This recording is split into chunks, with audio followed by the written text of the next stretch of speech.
నిస్సిగ్గుగా చంద్రబాబు నాయుడు గారు వ్యవహరిస్తున్న తీరును చంద్రబాబు నాయుడు గారు సిగ్గుతో తల వంచుకోవాలి అని చెప్పి ఈ సందర్భంగా చంద్రబాబు నాయుడు గారిని గట్టిగా నిలదీస్తూ చంద్రబాబు నాయుడు గారిని గట్టిగా ప్రశ్నిస్తున్నాం. ఇదే చంద్రబాబు నాయుడు గారిని అడుగుతా ఉన్నా, అయ్యా చంద్రబాబు గారు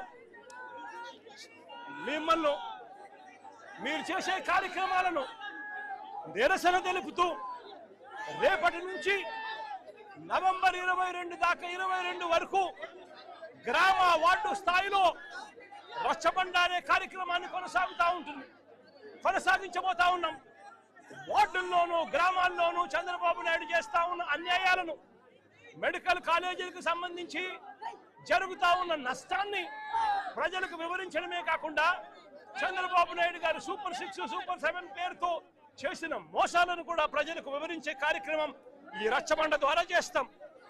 అంతేకాకుండా చంద్రబాబు నాయుడు గారికి వ్యతిరేకంగా చంద్రబాబు నాయుడు గారు ప్రైవేటీకరణ చేస్తా ఉన్న మెడికల్ కాలేజీలకు వ్యతిరేకంగా ప్రతి గ్రామం నుంచి కూడా 500 సంతకాలు తీసుకుంటూ, ప్రతి నియోజకవర్గం నుంచి 50,000 సంతకాలు తీసుకుంటూ 1 కోటి సంతకాలతో గవర్నర్ గారికి రిప్రజెంటేషన్ చేసే కార్యక్రమాలు కూడా చేస్తా ఉన్నాం. ఇందులో భాగంగానే అక్టోబర్ 28వ తారీఖున ఒకవైపున ఈ కార్యక్రమాలు చేస్తూ, మరోవైపున అక్టోబర్ 28వ తారీఖున నియోజకవర్గ కేంద్రాలలో ప్రైవేటీకరణకు వ్యతిరేకంగా, మెడికల్ కాలేజీల ప్రైవేటీకరణకు వ్యతిరేకంగా, చంద్రబాబు నాయుడు గారు చేస్తా ఉన్న అన్యాయానికి వ్యతిరేకంగా అక్టోబర్ 28వ తారీఖున ప్రతి నియోజకవర్గ కేంద్రంలోనూ ధర్నాలు చేసే, నియోజకవర్గ కేంద్రంలోనూ ర్యాలీలు చేసే కార్యక్రమం చేయబోతా ఉన్నాము. ఈ ర్యాలీతో డిమాండ్ పత్రాలు నియోజకవర్గ కేంద్రానికి సంబంధించిన ఆఫీసులో ఇవ్వడం కూడా జరుగుతుంది. అదే రకంగా నవంబర్ 12వ తారీఖున జిల్లా కేంద్రాలలో కూడా ఈ ర్యాలీలు కొనసాగి ప్రైవేటీకరణకు వ్యతిరేకంగా, మెడికల్ కాలేజీల ప్రైవేటీకరణకు వ్యతిరేకంగా జిల్లా కేంద్రాలలో నిరసన తెలుపుతూ కలెక్టర్కు కూడా డిమాండ్ పత్రాలు ఇవ్వడం కూడా జరుగుతుంది.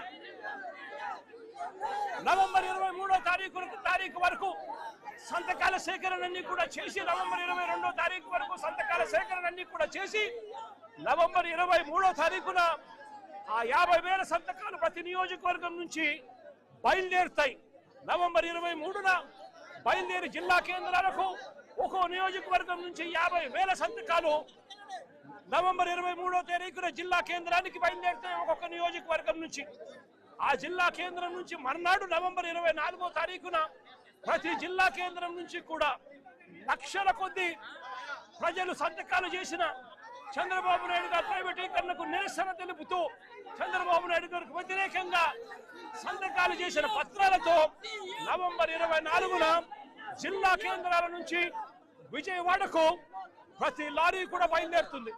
ఆ తర్వాత విజయవాడ చేరుకున్న తర్వాత గవర్నర్ గారు ఎప్పుడు అపాయింట్మెంట్ ఇస్తారో అప్పుడు మొత్తం వైఎస్ఆర్సీపీకి సంబంధించిన పార్టీలే కాకుండా మాతో పాటు కలిసి వచ్చే మేధావులను కూడా తీసుకుని గవర్నర్ గారికి ఈ 1 కోటి సంతకాలు చేసిన డిమాండ్ పత్రాలను గవర్నర్ గారికి కూడా సబ్మిట్ చేయడం జరుగుతుంది.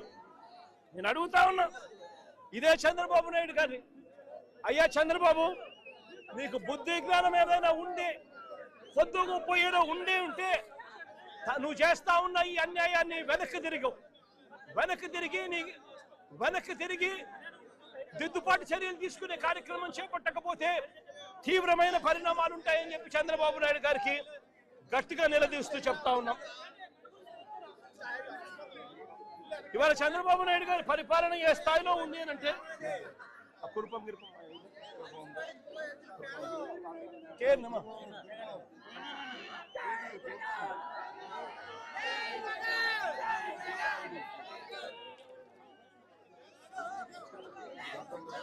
చంద్రబాబు నాయుడు గారి పరిపాలన కొంచెం పక్క జరగాలమ్మా. ఇట్లా ఏం పక్క జరగాలి కదా, కొంచెం కోఆపరేట్ చేయాలి కదా, కోఆపరేట్ చేయాలి. కూర్చోండి అలా కూర్చోమ్మా, చేస్తారు కూర్చోమ్మా. నాయుడు గారి